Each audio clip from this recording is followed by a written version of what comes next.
नमस्कार। Justice for Nirbhaya में आप सबों का स्वागत है। अरे भाई, हमको गाली देने से, हमारा खिलाफ फतवा जारी करने से अगर नीट छात्रा को न्याय मिल जाए तो इससे बेहतर और क्या हो सकता है। और साथ ही सवाल ये है कि सब लोग तो आपके साथ खड़े हैं ही, सब तो आपके पक्ष में लिख ही रहे हैं। जो आप चाह रहे हैं वो चला रहा है, जो आप चाह रहे हैं वो लिख रहे हैं। एक संतोष सिंह के लिखने और चलाने से क्या फर्क पड़ता है? तो फिर गुस्सा किस बात का भाई? गाली देने की क्या जरूरत है? खैर, सवाल वो नहीं है। सवाल ये है कि निर्भया के मामले में जो अभी तक अनुसंधान सामने आया है और कोर्ट में जो सुनवाई हुई है, उस सुनवाई से जिन बातों को लेकर हम लगातार कह रहे थे कि पटना में कोई घटना नहीं घटित हुई है, वो बातें बिहार पुलिस के जांच में भी, एसआईटी के जांच में भी और सीबीआई के जांच में भी ये बात आ रही है। लेकिन पीड़िता के मां का कहना है कि नहीं, हमारी बेटी के साथ हुआ है। तो भाई, जज्बात से और डायलॉग से पीड़िता को न्याय नहीं मिल सकता। न्याय के लिए जो जिस तरीके की लड़ाई चाहिए, उसके लिए जरूरी है कि आप अपना गवाह बनाइए, गवाह लाइए, एविडेंस कलेक्ट कीजिए और उसके आधार पर लड़ाई लड़िए। आप लड़ाई लड़ रही हैं, जमानत याचिका पर लड़ाई लड़ रही हैं। उसके मामले में हमें लगता है कि सोमवार को जजमेंट आएगा, रिजर्व है। संकट यही है कि सीबीआई ने उसको रिमांड पर नहीं लिया है। तो उसका आधार क्या होगा जमानत रद्द करने का? कोर्ट इसी में माथापच्ची कर रही है। पॉस्को एक्ट भी है, हत्या भी है और रेप भी है, सारी धाराएं लगी हुई है। इसलिए अगर सीबीआई रिमांड पर नहीं लेती तब तो 1 घंटे में खारिज हो जाता।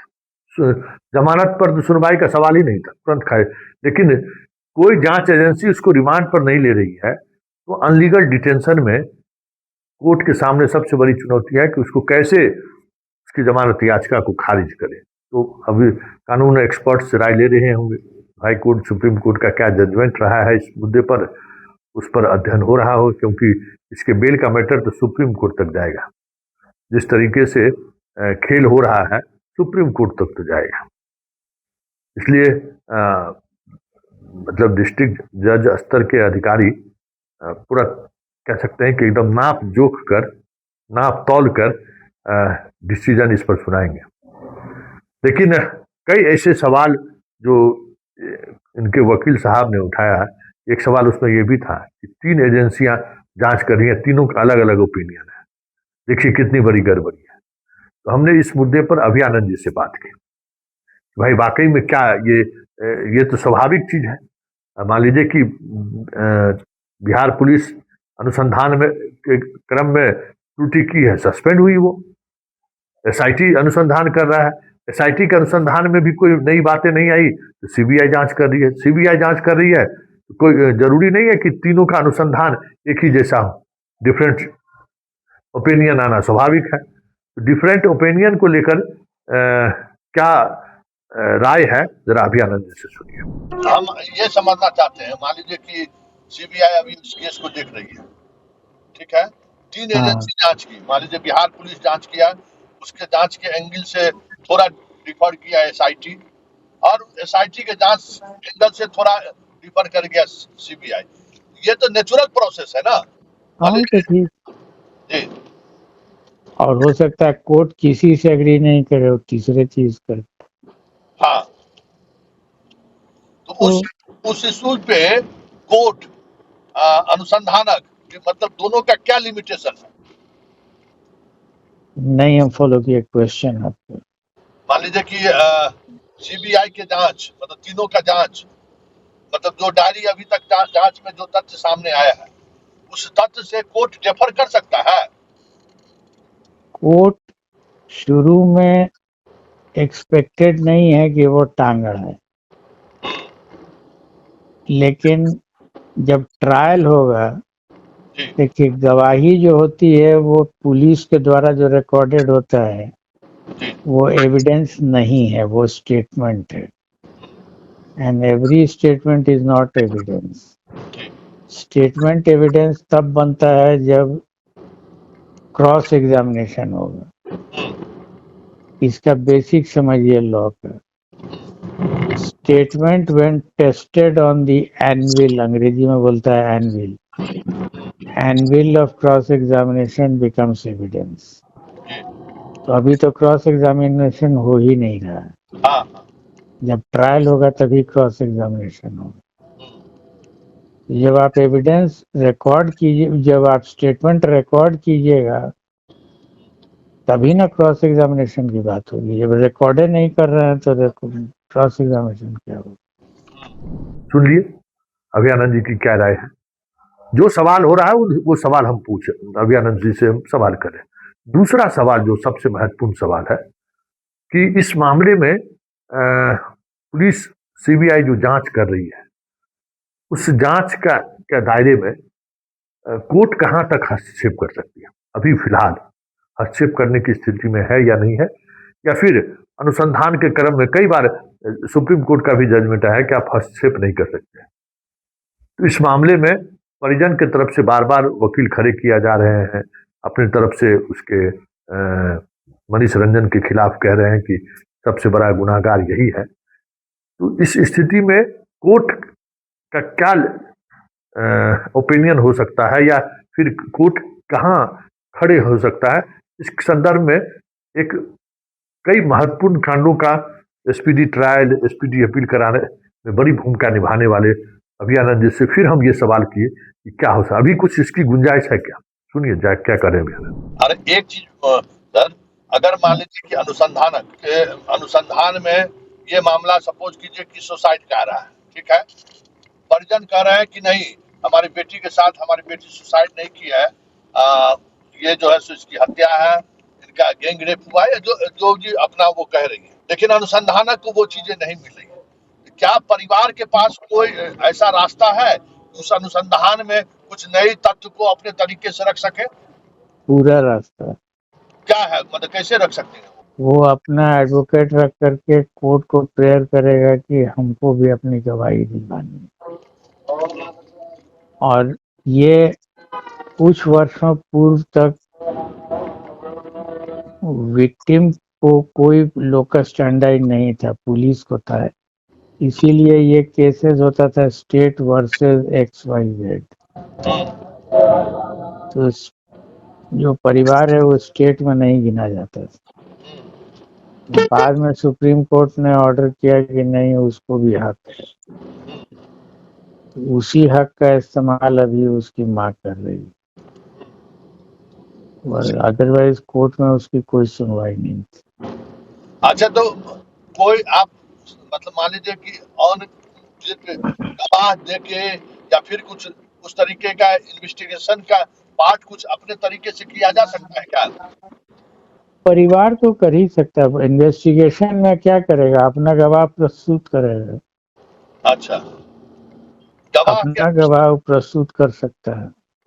अच्छा, ये एविडेंस के तौर पर मान लीजिए कि जो एविडेंस के तौर पर क्या करना चाहिए परिजन को कि कुछ नई चीजें हम ला सके? जो भी नई चीज है जो लिपापोती कर रहे हैं, शुरू से उसकी माँ एक पर्टिकुलर स्टेज से उसमें आई विटनेस है। सुन लिए। अब हम तीसरी जो महत्वपूर्ण बात है कि साक्ष्य जज्बात पर नहीं चलेगा। जैसे इनके वकील साहब देश की बेटियां मांग रही हैं इंसाफ, पीड़िता की मां जिस तरीके से कर रही है उस बिना पर न्याय नहीं मिलेगा। पीड़िता आपको एविडेंस चाहिए। एविडेंस को लेकर क्या संभावनाएं हैं, उस पर अभयानंद जी का क्या ओपिनियन है, उस पर चर्चा करने से पहले पीड़िता के वकील और मां की बात सुन लेते हैं, जो जज्बात के सहारे इस देश की जनता और बिहार की जनता के साथ खेल रहे हैं। साक्ष्य है तो आना चाहिए, और अगर साक्ष्य कलेक्शन को लेकर कुछ अगर सलाह ओपिनियन तो ऐसे ऐसे लोगों से ये मिले, फिर कैसे साक्ष्य कलेक्ट हो, बहुत सारी चीजें हैं जिससे आप उसको आगे बढ़ सकते हैं। तो जरा सुनिए क्या कह रहे हैं वकील साहब और पीड़िता के मां। उन्हें देख के उनकी आंखों में आंसू आ गए। मैं पीएमसीएच लेके गया, वहाँ जो महिला डॉक्टर थी वो देख के उनको रोने लगी, उनकी आंखों में आंसू आ गए, जज्बात उनकी भी आंखों में। उन्होंने मुझे कहा कि सर खूब मेहनत से लड़िए, इंसाफ जरूर दिलाइए। इस देश की हर बेटी सरकार से जरूर पूछेगी कि क्या मृतका को इंसाफ मिलेगा या नहीं मिलेगा, यह सरकार तय करे। जिस सरकार में बेटियों का बलात्कार हो, उनकी हत्या कर दी जाए और बेटियां इंसाफ के लिए तड़पती रहें, उस सरकार का नैतिकता क्या है, मैं इस बारे में तो नहीं कुछ कहना चाहूँगा। पीड़िता की माता ने हमें बताया है, तमाम साक्ष्यों और सबूतों के साथ देश की हर बेटी के पास जाएगी। आप बाकी इस मामले में उनसे आप पूछिए कि उनका क्या इरादा है। तो क्या बिहार सरकार इसमें कोई एक्शन नहीं ले रही है? इसमें बिहार सरकार और भारत सरकार, इनकी भूमिका काफी संदेहास्पद है। इन्होंने, हमारे अधिकारी इतने बुरे नहीं हैं, हमारे अधिकारी पढ़े लिखे हैं, हमारे अधिकारी मजबूर हैं। उनकी आत्मा जरूर उन्हें धिक्कारती होगी कि वो ऐसा करने को क्यों मजबूर हैं। मजबूर की बात जहां आती है सर, तो क्या किसने मजबूर कर रहा है? सरकार में शामिल जो असली गुनहगार हैं वो लोग मजबूर कर रहे हैं। इस राज पे आप देखिए, एक बलात्कार और हत्या के मामले में जहां Bihar police, SIT, CID, CBI चाह कर भी कुछ नहीं कर पा रही, उनकी ये कौन सी मजबूरी है, कैसी मजबूरी है? स्वाभाविक है कि इन अधिकारियों को हम और आप नहीं मजबूर कर सकते। ये जिनके अधीन, सरकार के अधीन शामिल हैं, सरकार के अधीन कार्य करती है, सरकार के अलावा कोई दूसरा नहीं इन्हें मजबूर कर सकता। और इससे आप अंदेशा लगाइए कि इस कांड का असली गुनहगार, पर्दे के पीछे कौन लोग हैं जिसके कारण ये अधिकारी मजबूर हैं। जहाँ तक मुझे लगता है, इन अधिकारियों की आत्मा जरूर इन्हें धिक्कारती होगी। आज कोर्ट में आप आए थे, क्या सुनवाई हुई? मोबाइल से बेटा, सीबीआई अब बिहार पुलिस सब तो लिपा पोती में बेटी के कर दिलक और मनीष रंजन के कोई नाम न दिलक। मनीष रंजन हॉस्टल के लीलम अग्रवाल कोई के बयान न कैलक, हमारा झूठा बना दिलक। बाकी गायत्री के माँ जब तक जिंदा रह, जब तक सास रह, हर एक माँ है, हर एक बेटी भूल जाए। बेटा, हमार गायत्री चल गई, बाकी कितना गायत्री जिंदा है। वो गायत्री ला दुआरे खटखटाई थी बेटा, हमार बेटी के कुछ इंसाफ न मिली, कोई इंसाफ न मिली तो बेटा। क्या न्यायालय पर भरोसा है आपको? भरोसा है, तब तो यहाँ खड़ा बिहार पुलिस, सीबीआई, कोई पर नहीं भरोसा। हॉस्टल में बेटी के विश्वास के साथ रख लिल बेटा। वहाँ बड़ी मंत्री के, बड़ा बड़ा विधायक के बेटा, मंत्री के बेटा रात में आवर ना मालूम है बेटा। बड़ा बड़ा गाड़ी लगा, हम तो गरीब ही, गरीब के चलते हमारी बेटी आके मार दिलक सब। सीबीआई जो जांच की है तो उसमें क्या लग रहा है कि सीबीआई गलती की है पूरा? हाँ बेटा, कुछ ना हमारे बयान लिख लो, सब झूठा बना दिलक, ये माँ के झूठा बना दिलक बेटा। आप सरकार से क्या मांग करना चाहते हैं? गरीब, यही मांग, सरकार बोलता था कि बेटी बचाओ, बेटी पढ़ाओ, गरीब की बेटी न पढ़ेगी, बेटी नहीं रह सकती है। कहाँ बिहार सरकार सोआ हुआ है कि नीतीश कुमार कान में कुरुआ लगा के बैठे हुए हैं, माँ के कर के लिए नहीं सुन रहे बाबू। ठीक है। सुन लिए। और इस तरीके के जज्बाती सवाल पर अभियानंद जी ने भी अपनी राय रखी है। कहें कि जज्बात से कोर्ट नहीं चलता है, कोर्ट एविडेंस पर चलता है, और आपके पास एविडेंस है तो आप प्रस्तुत कर सकते हैं, वो भी ट्रायल में, अभी नहीं। जरा सुनिए। क्या कह रहे हैं अभियान? इसमें 3 एजेंसी ने इन्वेस्टिगेट किया है। हाँ एक तो लोकल थानेदार, उसके बाद एसआईटी, जी फिर सीबीआई। जी तो सीआरपीसी के अनुसार जो हम पढ़े थे, अब तो नया आ गया है कुछ, लेकिन कोई फर्क नहीं पड़ा है, बात वही है। जी जो भी इन्वेस्टिगेटिंग ऑफिसर बना है लॉ में, वो जो भी इन्वेस्टिगेशन करेगा उसकी डायरी लिखेगा और डायरी लिख करके सबमिट करेगा वो।